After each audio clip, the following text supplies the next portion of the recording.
Hello students, today's video is going to be a quick one just to look at the biggest grievance the colonists have against King George III, and that's that battle cry we've been hearing for weeks now in our class, and that's the idea of no taxation without representation. So this is a huge grievance that the colonists have against King George III, and it really is not so much about the taxes themselves, the Stamp Act, the Sugar Act, the Townshend Acts, the Tea Act. It more is related to the representation in Parliament. So the colonists are upset about taxes because the king has not allowed them an elected representative in the British Parliament. So the colonists have no voice. So this battle cry really means we won't pay your taxes until we get a representative in British Parliament. And unfortunately, King George III never allows us to elect our own representative for the British Parliament. He never allows us a voice in his government. So there are tons of quotes out there that have to do with taxation without representation. This is how we know it is the battle cry of the colonists right before the American Revolution. And your task today is going to be to look at several of these quotes and really just read through them and find where they mention the idea of no taxation without representation. So your task in today's assignment is going to be to read a quote and then highlight any words that represent taxation without representation. And you can see on this slide, I've given you a little preview of what you're going to see.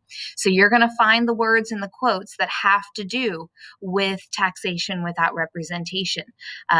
Here we have represented, parliament, taxes, chosen. Remember, that's the way we vote. Again, representative, taxes. So you guys are really just going to be looking for words in these quotes.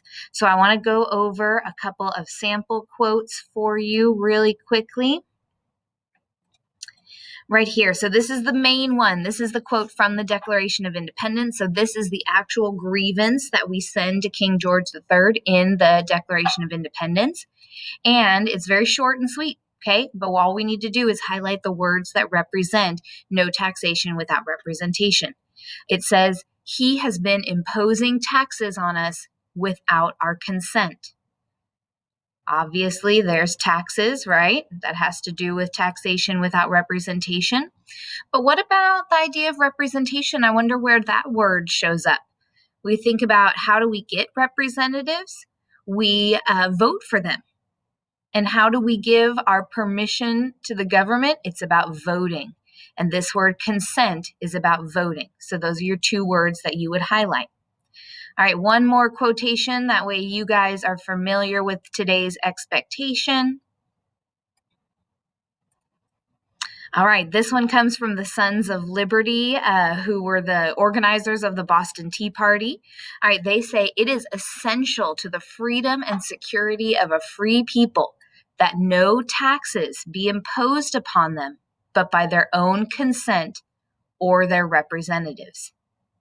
Once again, that's that idea of consent, choosing and electing, providing permission to the government to make their decisions.